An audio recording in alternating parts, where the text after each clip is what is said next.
Okay, hello everybody, and thank you very much for attending. I think a lot of you are going to know who I am. For those of you who don't, my name is Sean Udall. My ticker symbol on briefing is TECHT, known as the tech trader. I do comment on quite a bit of other stuff, though. I'm pretty active in the energy and financial spaces.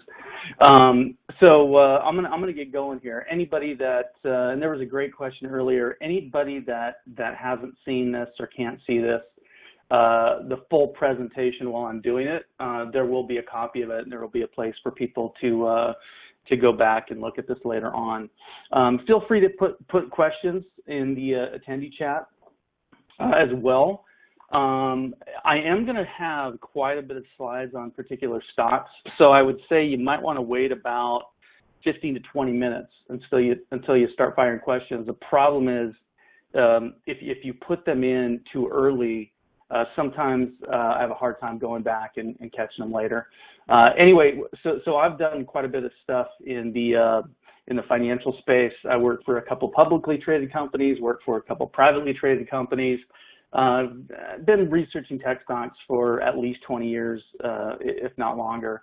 And honestly, probably the best experience I had was when I was a financial consultant, because I got to see a lot of what institutions do versus what retail does.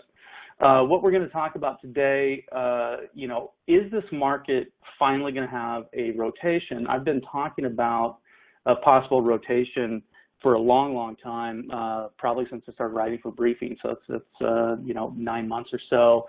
We are seeing whiffs of it, but we really have a tale of two markets. We sort of have the FANG contingent and the FANG type names. NVIDIA would be an example of one. Microsoft would be another example of one. And then we kind of have everything else. And the everything else are, in many cases, tons and tons of names, I would say hundreds of names, which have superior growth to many of the FANG contingent names, but yet their stock performance is pretty poor. And I would note that small and mid-cap stocks are, by my metrics and many others, as cheap or cheaper than they were in 2012, which was the landmark valuation moment. If you all remember, kind of at the end of 2012, everybody was pretty pessimistic. Nobody thought 2013 was going to be big. In fact, the big talk was the end of QE in a pending recession. And then what did we end up with? We ended up with 2013, which was very, very good. So, do we ever get a melt up of other stuff? I mean, the FANG stocks have melted up. Do we ever get a rotation? I will say I think we're starting to get a whiff of rotation. What we haven't really seen yet is much of a hunt for value, and I'll get to some of that later. Last thing I would say, and I think everybody who trades a lot kind of feels this way, you can trade stocks that have 1 to 2 million shares of daily volume, yet some of them act and trade like they only have 100 to 200,000 shares of daily volume. So anyway, what I'm going to go to, I'm going to refresh my rate rise thesis because that's been very much on point. I'm going to talk a little bit about tech M&A. An area I'm very interested in is 3D sensing. I think it's going to gain a lot of attention. It gained some attention with Apple and the new iPhone and the fact that they have 3D sensing in the new iPhone. Talked about the security cycle on my last webinar. I'm gonna talk about that a little bit more because I really thought a lot of these security stocks were really going to go about 6 months. 6 months ago, some of them are starting to move a lot better now. Then I'll get to my favorite setups, both long and short, and there will be some time for some Q&A. Moving forward here, my view on the market is we've been trading a very tight range. I think a lot of this just has to do with the Fed, and I think there's this battleground of everybody thinking we're going to have a correction, but yet I think people forget how accommodative the Fed is. So I always reiterate this. I think the Fed can raise 200 to 250 basis points from the low, so let's say from 50 basis points. So I think the Fed would have to get to a Fed funds rate of 2.5 to 3% before I think the Fed has gone into an overshoot level. So they have a lot of room until we get to that point. And the last thing I would note, and this is something I don't think I talked about last time, but we haven't had a material capital spending cycle for a long time.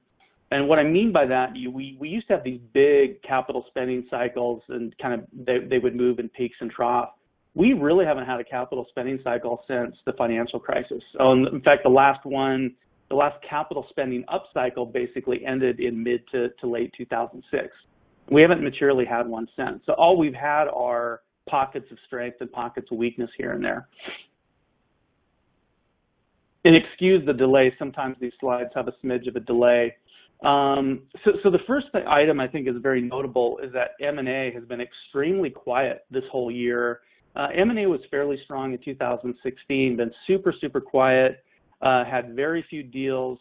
We're starting to get, GIMO, GIMO ticker symbol, that was mentioned as a possible deal. Cornerstone on Demand, that COSD, that was a rumor today. So this is the season, this is the time from now until the end of the year. I would not be surprised, for one, to see a lot more deal talk, and two, actually maybe some more deals get fomented. And I've talked about this before, the literally trillions of market cap of companies that have little to no growth, and there's a few of them there: IBM, Cisco, SAP. I mean, you could add Apple and a bunch of other names. CRM is a possible name on this list. And as I said before, the only areas where we've had a material consolidation has been the semiconductor group. And I would say that the areas that are most compelling would be security, the security names, and maybe fiber optics. And then, sprinkling of mid and small cap stocks that are just super, super cheap. Okay, so moving forward, I've written a lot. I think you guys have seen a lot of my work on 3D sensing stocks. I think it's definitely worth spending a minute or two. So again, this area has consolidated somewhat. There used to be a lot more fiber optics companies than there are today. By the way, almost every 3D sensing company was a former fiber optics company. So we're talking about things like Light, IIVI, Viavi. Light and Viavi, by the way, is a split up of the old JDS Uniphase. Finisar was favorably mentioned as getting a slot in the Apple iPhone, although they had a production issue. So they probably aren't going to see material revenue spike from that for another quarter. In the meantime, Light's going to pick up a quarter of business from them. I think it's also worth mentioning, though, that Himax and Qualcomm have a partnership, and Qualcomm's in this space, and Himax has been a smaller player in the space that could get a lot bigger. But so here's the thesis. This area was really all about gaming early on, and then automotive joined the fray, and now we have another much more large TAM, total addressable market is the phrase I always use. So the TAM of handheld devices, so phones, tablets, all that kind of stuff, is far, far in excess of the total addressable markets of the prior industries that 3D sensing was in. So that could be a huge driver. I like all those names. Doesn't mean I'm long them every single day, and it doesn't mean I buy any price, but I certainly like most of these names on dip. The one I probably favor the most right currently is Finisar. I'm going to have a chart on Finisar later. And I think security is worth talking about real quickly too. I've gone over this before, but again, no M&A. I'm very surprised there's been no M&A. And Microsoft is one. I thought Microsoft could have bought Imperva any time in the last 2 or 3 years, and they haven't done it. But I think CyberArk is very, very attractively valued, both from a potential M&A perspective as well as just an investable perspective. And FireEye is starting to pick up some steam. That has been one hated stock for a while, and they've had about 3 good reports in a row, and this last report has finally started to get them going again. The last thing I'll say, and this is my last point, is a lot of people think some of these things won't work if they don't get bought or there's no M&A. I actually don't agree with that. I think the sector can do fine without much M&A, but I think M&A could be a potential catalyst.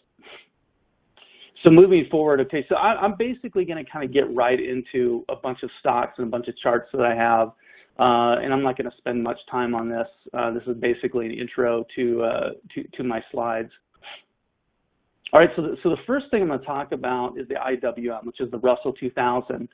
And the most interesting thing that I think we've seen this year is how well the broad indices have done without literally any participation with the Russell 2000. So the last big spike you see on the chart there was November. Well, that was basically a financials and bank spike. So you had a huge financial spike post the election, the presidential election. That spurred this Russell 2000 index because there's tons of finance names in the small cap index. But note, since the start of the year, pretty much nothing's happened. So this is very uncharacteristic, and I would expect to see, I mean, one of two things are going to happen. Either the indices are going to correct and have that correction that all the talking heads talk about all the time, or there's going to be a potentially huge catch-up move in the Russell 2000. And my view is the latter is more likely. So I just talked about Light, which is Lumentum, a little bit. This has a gorgeous channel on a multi-year basis. I have liked the stock from $18 to $20, by the way, and I've published various bullish notes on it pretty much this whole time, either on briefing or other places. But this kind of shows what I've tried to do with Light. Pretty much if this thing hits the bottom of the channel, I'm likely a buyer, add to my position, might even try some options. It gets around the top of the channel, I'm going to lighten up. But my price target on Light is easily in the $70 to $75 range. I actually think the stock could go even higher, maybe as high as 85, 90. But I would not be surprised to see the stock work very well. Now, the caveat being, any company that's a known Apple supplier, they love to raid the Apple suppliers after an event. So I wouldn't be surprised if the next week or two is sort of shaky on Light and other Apple supplier names. But I think that sets up very well. This is not a 3D sensing company. Light is both fiber optics and 3D sensing. a.k.a. is more of a traditional fiber optics company, except they're an innovator on the technology side of it. I just think the setup's really good here. Again, hated stock. Everybody loved this stock. I was short this stock above 115. I started trying long, so on that first big drop. But I've materially been long this thing since around $55, $60 and been adding to it. This is a classic formation. You basically have a tight box. You have a downtrend line that's already been broken. I could draw some other trend lines that are also being broken. But I would say this thing, a clear move up through 50 is very bullish, but I tend to like to buy it on weakness. But I do like this company a lot. I think it has a lot of upside. I think the intermediate target is sort of 60 to 70. And they have to deliver some earnings reports to get there. But the last quarter was better. So this one, again, you all probably read I was short this near the highs. So this is the Applied Optoelectronics, AAOI. Right now, I mean, this has dropped almost 50 off the highs. At one point it was 50. I am not short the stock currently, but I would short any material move higher. And, you know, so a lot of times stocks will go back to where they came from. I wouldn't be surprised if this stock doesn't fully bottom until that 35 to 40 area. It might not go that low, but I'm still negative on this name. And basically, this is a classic peak earnings cycle story here. And now you're getting other companies that are starting to get business that AAOI had previously. So Finisar, Ciena, I believe a.k.a. is winning some business that AAOI used to have, and so on and so forth. I'm just going to put Agio up here. This is Agio's Pharmaceuticals. I am fairly active in the biotech space as well. My preferred names, I don't know if I've mentioned this one a lot. I do like the weekly chart on this a lot. My names have more been Sarepta, a.k.a. Juno, that's Juno. I've been very, very bullish on that all the way from 2025. That stock's doubled. I think the funny thing about Juno, I think people forgot that Celgene literally has a call option to buy the company out at 93. So it was easy to hate Juno and think it was, you know, worth a lot less than 35 or 40. Went all the way to 20. You know, all of a sudden, you know, TECHT gets bought out and Juno doubles relatively quickly. And they've had plenty of good results. But there's a lot of setups that look interesting in the biotech space. I think you got to be selective and be careful. But that Agio is one that I'm increasingly interested in. This is another very maligned stock. This is Ambarella, AMBA. they had a report that wasn't very good, but it really was pretty close to in line. The stock dropped all the way, it basically dropped $14. I think that was a massive overreaction. It's actually getting very close to a gap fill right now, but this has been a really good bounce. Again, I can easily value this to $70, $75. And this was a name I was negative on. I was a vocal short around a year and a half ago, if not longer, when this was the $100, $125 stock, and everybody loved it. I actually think they're going to go into a growth cycle again. GoPro's starting to do better, and they're entering some new markets, which should help them and help them pretty meaningfully. Next, we have AMD, and I think you all remember, or at least a lot of you saw that I believe AMD was a short. I still do. It hasn't really dropped that much. I've caught a couple good shorts in this from kind of a quick hitter basis. The bottom line is this has really yet to roll over much, but it's starting to roll over. It's starting to have that curl here at the top. The bottom line is, you could get, I talk about these stocks and what they can do when basically they lose their luster. And this is a stock that came from less than 2. I could argue it was still a relatively cheap stock, though, at 4 or 5. But if they miss a quarter or they miss a couple quarters, you're going to see a huge percentage of this move erased. So I'm tactically short on AMD into notable spikes higher. And then the next chart might be, okay, I thought this might be NVIDIA. It's Amazon. I'm going to fully admit I've been more wrong than right on Amazon this year. I really thought that somewhere in that kind of 850 to 925 area could almost serve as a long-term durable top. The stock keeps chugging away like the whole FANG contingent kind of keeps chugging away as the market moves higher. I don't know. I have zero interest in being long Amazon. I do have interest in being short Amazon. I have been short the name numerous times to varying degrees of success, some winners, some losers. It's never really hit me that bad. But at the same time, I haven't made near the money I've wanted to shorting it. But again, the old saying is trees don't grow to the sky. Unless Jeff Bezos can be the first person to ever make a tree grow to the sky, this is a pretty extended, overvalued company, and there's a lot of hype involved in this name. Moving on. So here's one that might be even more extreme. Now, NVIDIA is very much loved. I could argue that NVIDIA has had a perfect storm of good news, and they've deserved a lot of this move higher. Have they deserved to go up the last 40 or 50 or 60, though? I think that's the good question. They have had a couple big shakedowns, 120 to 95. Recently, they had a 25 to a 30-point shake lower again. But here again, all it's going to take is one bad quarter, and something pretty violent to the downside could happen. I think the thing that people forget about, too, and I've mentioned this many times, NVIDIA is not a software company, yet they're being valued as a software company or a social media company or an internet company. They're not. They sell chips. They're still a semiconductor company. They will be a semiconductor company for a long time. So I think, even they're so far valued above any semiconductor valuation that it's kind of nuts. So we'll just have to see. I mean, as long as they keep beating numbers and delivering, they probably will have some momentum. But here again, stock hasn't done much recently. I think it's a dangerous long, and frankly, I just think there's so many more things that you could be long. And here's one. Again, I've been more wrong than right on this recently. This has been a very good stock for me in the past. The funny thing about CyberArk is they had never missed a quarter until just recently. But even though they hadn't missed a quarter, the stock really didn't perform for the last year and a half to 2 years anyway. So I kind of think this might be one of the final sell-offs of this name before maybe they can make a material move higher. I actually like to chart short term.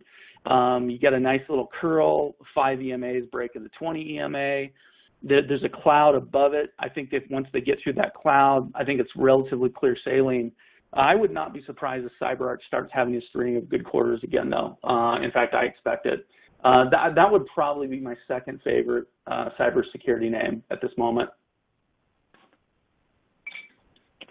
All right, here's FireEye. FireEye kind of goes from being anywhere from my first to third or fourth favorite, but it's finally kind of done what I thought it's going to do, except it's still arguably 10 points lower than where I think it should be.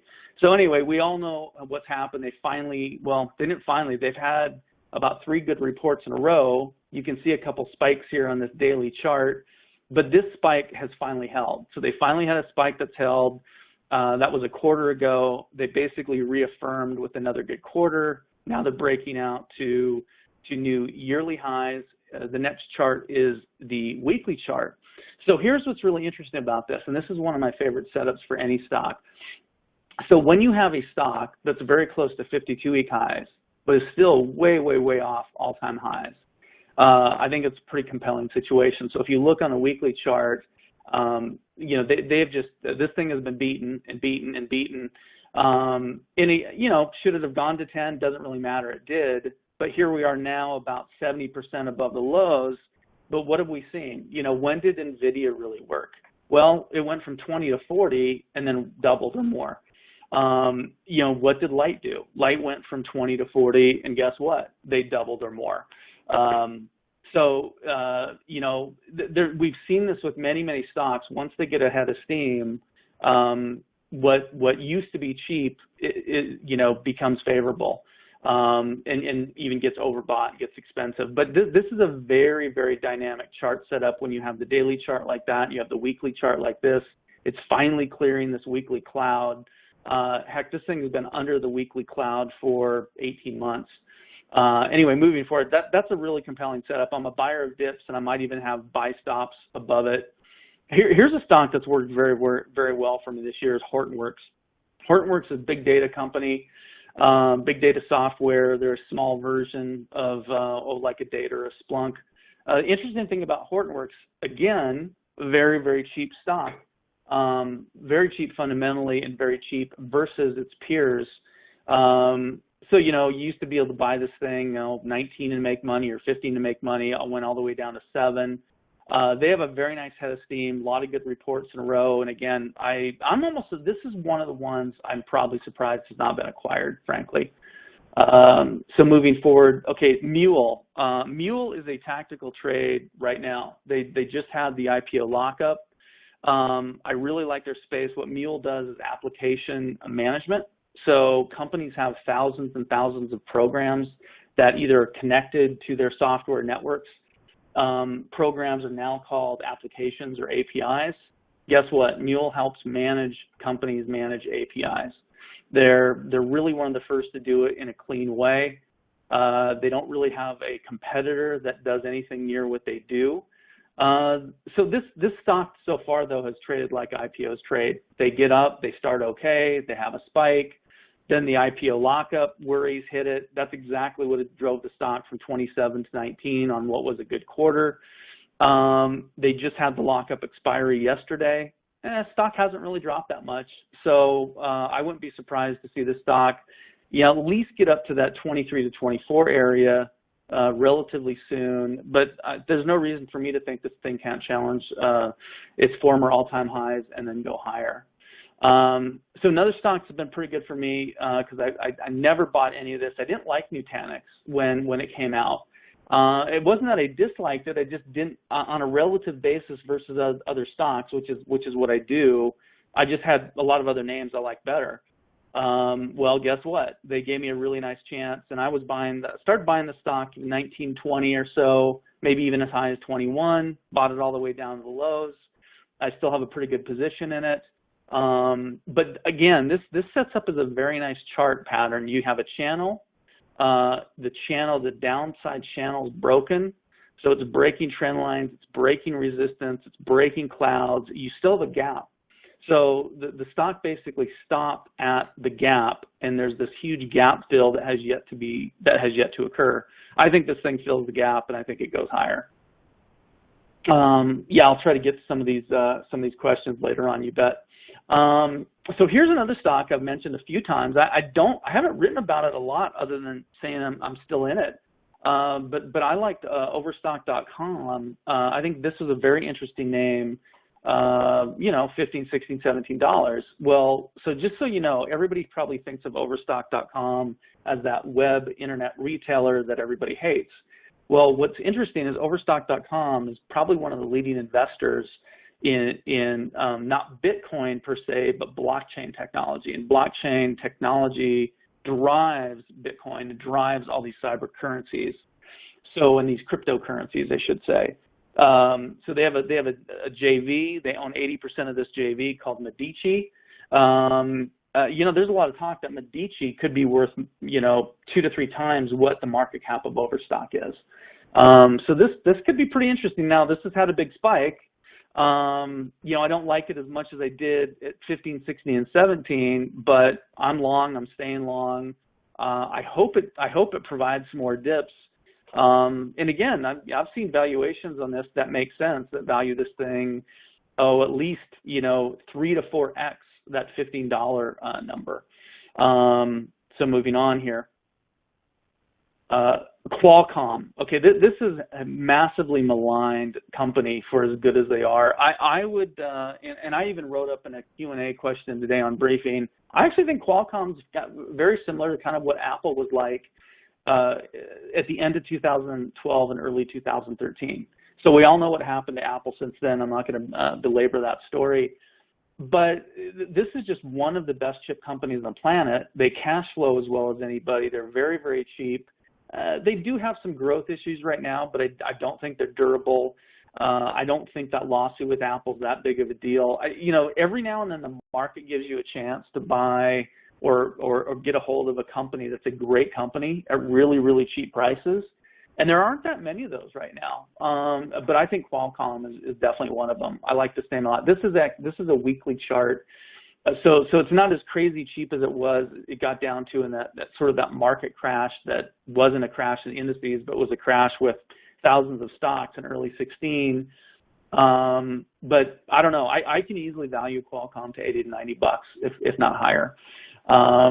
So here's a new name. This is Redfin. So anybody that's out there that's in the real estate industry probably knows about Redfin and knows them pretty well. Redfin is a disruptor in that business. And the real estate industry is one of the last industries that has yet to be disintermediated. And I think it's high time that's going to happen. I am putting Redfin out here as a name that I believe will be a much, much larger company in years than it is today. I have to watch this trade. Again, it's an IPO. We're going to have a lockup and so on and so forth. But it hasn't moved that much off the IPO price. It had a big spike and kind of gave it all back. I have been long this. I don't currently have a position in the name. But the bottom line is, there's been a lot of these names I've hit very well in my lifetime. Things like Workday and Splunk and Palo Alto early on. I would, of most of the recent new IPOs that could become just massively larger companies, I think Redfin is easily one of them. So it's definitely worth keeping on your radar. So another name, again, heavily maligned, really solid company, really good cash flow producer is Synaptics, SYNA. So the bottom line is, I think, some of these companies just don't make sense. We all know the favorite semiconductor names like Skyworks, which is a name I loved years ago, but it's pretty expensive now. Syna actually has a lot of opportunities going forward. They're a little bit challenged now. They cut their, I believe, next quarter and full year guide, but they didn't cut the full year guide that much, and the next cycle sets up a lot better for them. And they did some M&A work recently. They bought some assets out of a couple companies that I like. So that's a name, again, very, if it just gets back to kind of where it was, it's a huge gain. And this is still a dirt cheap stock at $70. Again, on comparables, it could easily trade, 2x what it's trading right now, and it would still be way, way cheaper than an Avago or Skyworks or anything like that. And I do believe they will be a future grower again. This name has been a very interesting name. Again, was a lot like a.k.a. Early on, where it basically came out of the chute. Everybody loved it. It got too hot, and then it got hammered. Well, once it got hammered, I started liking it and started trading it and got interested in it. So it's not as nearly as good of a buy as it was 22 to 25 area, But again, look at this chart. It's had to digest sort of a ton of hatred over almost this whole year and really over the last 9 months. It's kind of battled this cloud. It's battled these moving averages. Well, guess what? Now it's sort of at a point where if it is set up to break out and break out higher, I think the setup's pretty good. I'd also note that if you just, I mean, this is pretty clear. If you look at 34.90 to 35, I mean, hey, if you don't want to get involved in it, but it breaks above 35, it's probably a good buy stop above 35. So I like this name a lot. I've been in it. I'm probably going to stay in it. They just had a great quarter, by the way, and the stock spiked from, what is that, 30 to 35. Again, they stopped it cold there. It's pulled back. So I basically bought it on a dip after the earnings spike. All right, let's talk about Twitter. Of all the stocks that we talk about, again, just a very misunderstood, very maligned company here. And I have two charts. I have a weekly after this. But this is a nice chart formation. So if you don't know anything about Twitter, I would say you probably like this chart here. But the two earnings reports that I thought were the strangest reactions were FireEye and Twitter this last quarter. So they both had great quarters. Well, I wouldn't call Twitter's great, but it was good. And they treated it like it was a horrible miss. Well, I mean, most of Twitter's numbers came in online or above. The revenue number was way, way better than people thought it was going to be. And they really, I think, so the whole decline from basically 20 to 15 was over 1 million MAUs. So anyway, I took the chance. I took the opportunity. I bought more of it. I plan on staying in the stock for a good while. Let's look at the weekly. So this weekly, in a lot of ways, looks like FireEye's weekly chart. It was a like to a love stock for its first year and a half or so of existence. Then it missed a quarter, got hammered into that hole again. I almost call it a market crash of early 2016 because so many stocks dropped 40, 50, 60, 70%. And then pretty much since the stock has hit lows, it's been digesting those lows and building a base. And again, it's not quite as sexy as FireEye because FireEye is already above that weekly cloud, but it's pretty close. So I think the long-term setup's pretty good. And Twitter's total addressable market, its TAM, is massive. And what's happening now? AI and machine learning are taking center stage. I could argue that Twitter is one of the best AI and machine learning companies out there. Anyway, so at the last webinar, I called for that we could go into a period of higher volatility, but a rising overall market. That has seemed to be occurring. And without further ado, I will get to as many questions as I have, or I can. Let me pull these up. Okay, so some of these I'm not going to know. All right, so here's a good question. Like, what metrics do I value and compare something like FireEye? I use a lot of them. One of my favorite metrics on companies like FireEye versus all the other companies in the space is really any kind of forward sales multiple. So either forward this year, forward next year, forward out year. I basically look at, how does FireEye trade on a forward price to sales basis, not earnings basis so much, but a forward PSR. And on that basis, FireEye trades at a massive discount to pretty much everything else in the cybersecurity space. I also look at things like cash in the balance sheet, EBITDA multiples, and all that kind of stuff too. So there probably aren't too many metrics I don't look at. The thing to keep in mind is almost each stock has its own preferred sort of metric that moves it. So the one thing that moves the security stocks and the one thing that moves pretty much anything in the software space are a lot of metrics around billings. So is there billings acceleration?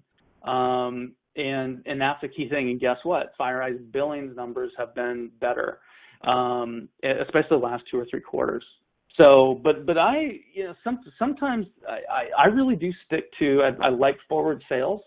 Because sales, you can't really change sales very much. There's a lot of puts and takes that change an earnings number. There's not very much that change sales numbers. Somebody asked if I follow ALB. I really don't, so I'm going to skip that one. I got a good question here on Overstock. by the term JV just means joint venture. So Overstock's invested in a joint venture which they own 80% of with some other partners. So JV just stands for joint venture, but the key there is that Overstock has investments in other things that could be pretty compelling. I get a couple. I don't really follow Zag. That was a name that was probably more popular a few years ago. Let me just see what else. I got another question about how do I arrive at my price target on Qualcomm. That's actually pretty easy. I basically just take either Skyworks or Avago, or I could take any number of other companies, but companies that cash flow not nearly as well, frankly, on a cash flow per share basis as Qualcomm. They do have slightly better growth, but I look at companies that actually have inferior cash flow production to Qualcomm. Don't forget, by the way, too, that semiconductors are cyclical. And what are we going to head into in a fairly short period of time? Let's say 2 or 3 quarters. We're going to head into a 5G upgrade cycle. Who's the king of the Gs, the 3G and the 4G and the 5G? Qualcomm. So anytime you get one of these upgrade cycles, and I will answer the acquisition question too, but anytime you get one of these upgrade cycles for a major 3G, 4G, 5G upgrade cycle, Qualcomm usually ends up earning a lot more money than the analysts have modeled. And everybody's sort of ignoring that right now. Let me move around here. So a bunch of questions are coming in. I get a question on I have not done I follow TTD. That's the trade desk. I don't really do much. There's another guy on the site that's been active on that stock. I would just type TTD into the search box, and we do have one guy who's been really good on that name.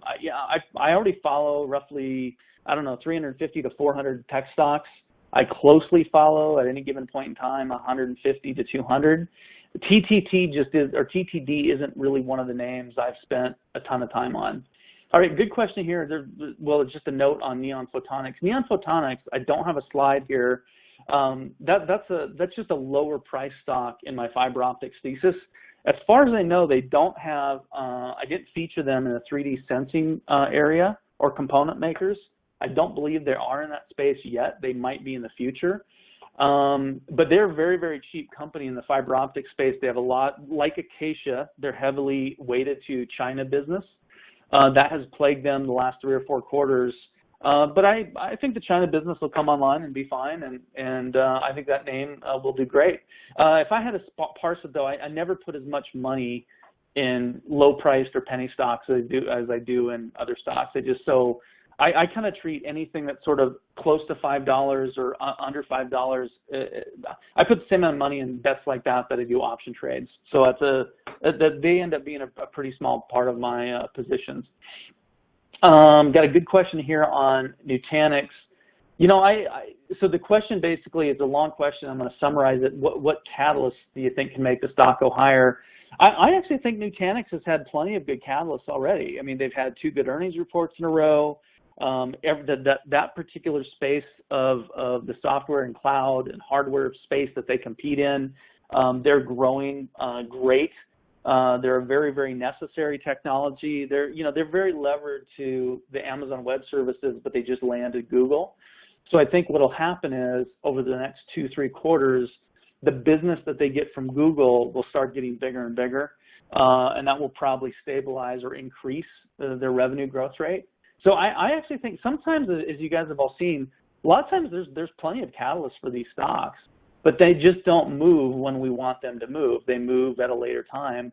My guess is with Nutanix, the catalyst will just be more positive analyst commentary in the future, honestly. There's plenty of reasons for it. I think it'll happen. And there are a few guys who have changed ratings already. Okay, so a question here on about the acquisition of NXPI by Qualcomm, blah blah blah. Okay, I would, so if it goes through, if it doesn't go through, that's another reason why I actually like Qualcomm. I actually like Qualcomm because I think no matter what happens with NXPI, just the finalization of that helps Qualcomm. So whether they get the deal done, whether the deal doesn't go through, all those sorts of things,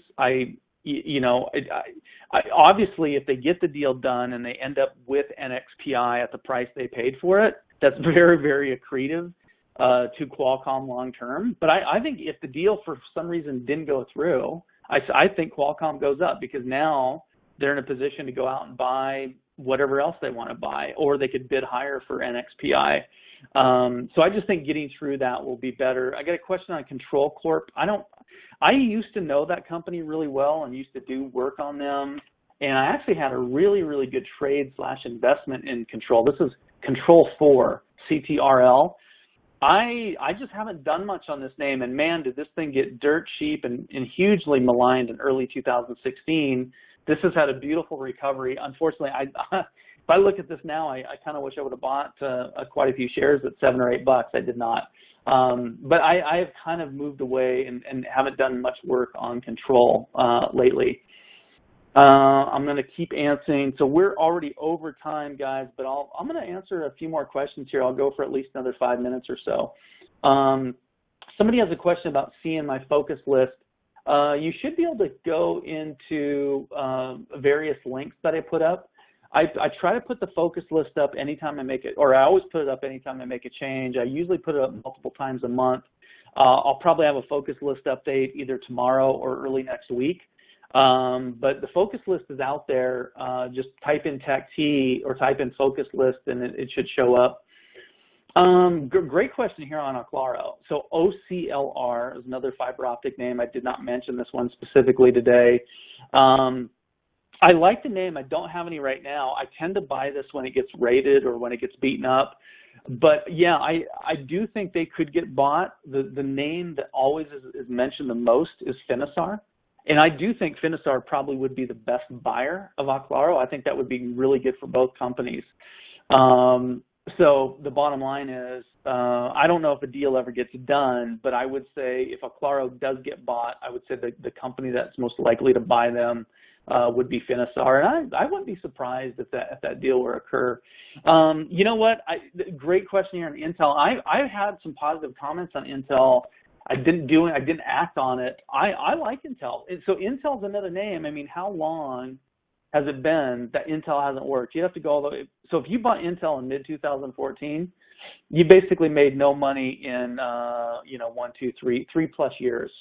I like Intel a lot better than I like a lot of these high-flying chip companies. So I don't really pay that much attention to option volume. In fact, sometimes it can be counterintuitive, but I do like Intel.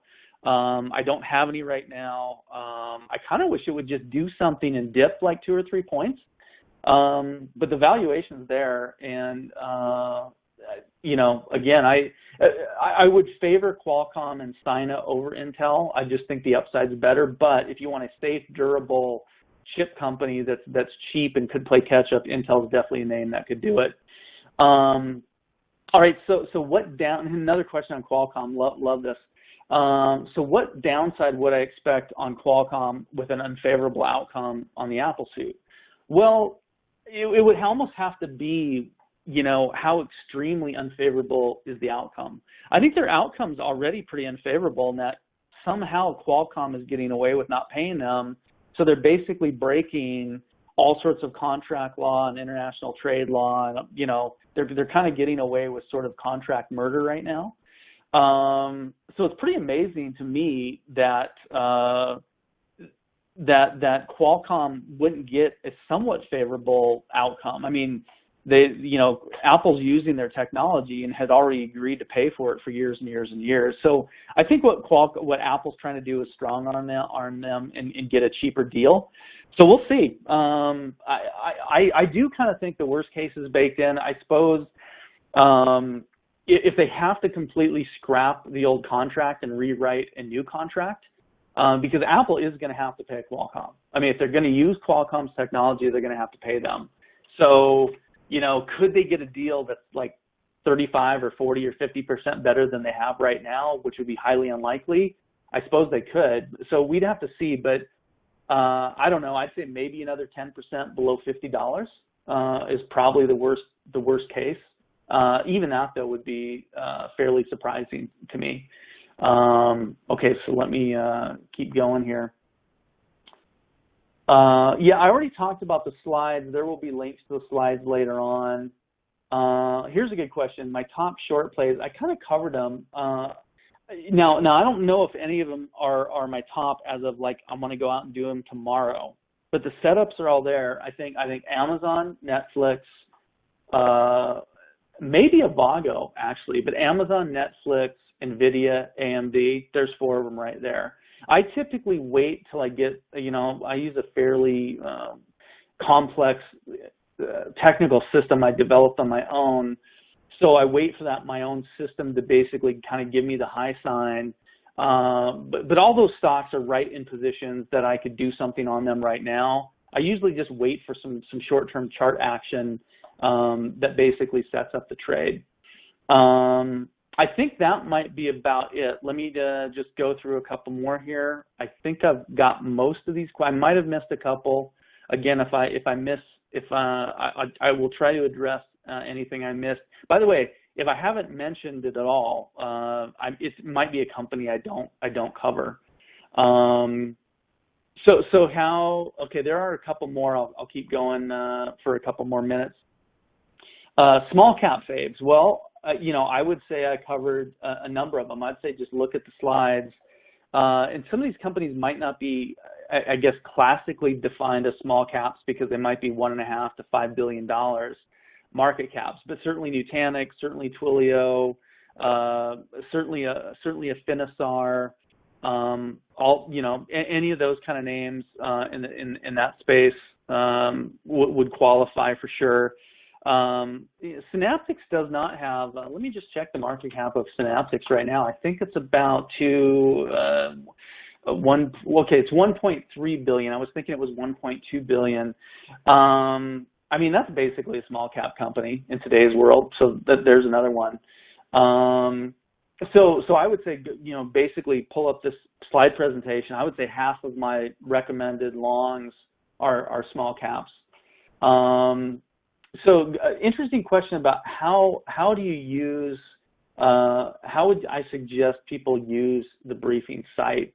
I think that's a great question. There's a lot of really good information on briefing. Here's one of the easiest ways to use briefing. I don't think anybody does. So whether it's me or somebody else, we all have tickers. So you can just type our ticker in, read anything we've written in perpetuity, but it goes to the first 6 months of stuff we've written. I don't think people just use that enough. So if you've missed a few days or a couple weeks, or you want to see what I've written on, Apple or Qualcomm or anything, you can type my ticker symbol in, which is TECHT. I think the other thing I think people don't do enough, I think people are looking for, hey, what are the trades of the day? And again, what you might want to do is just set your system up. So here's what I do. I set mine up on what's called dual in play. So this will just be a 30-second primer. So I create a portfolio. So everything that's in my portfolio shows up on the right side of dual in play. So, sometimes the best thing to do is just read the right side of what you set up on dual in play, and make sure you don't just read the last 2 hours. Read the last at least 2 or 3 days.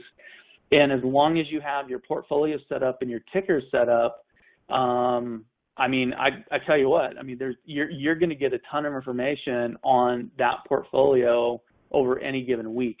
So I think using the search feature more, using the ticker search feature more, making sure you set up your portfolios with all your ticker symbols, and I think setting the briefing structure up as a dual in play, and then make sure you click on the investing and trading link. There's a ton of information in there. So whether it's under the fundamental section, the technical section, there's all that. But the way I use it, I've been using briefing for a number of years. I set up dual in play, I set up my portfolio, and I tend to look at the right side under my portfolio. So if there's a lot of noise on the left side, I sort of ignore it and focus on my stuff.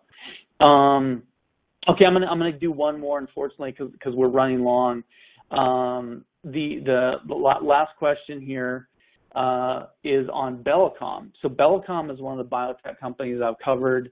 I've had mixed reads. I had 2 or 3 really good trades on Bellicom where it spiked really nicely, and I made anywhere from 40 to 8% on it. I think I'm in my most recent trade. I think I started buying it around 12, probably added to it lower.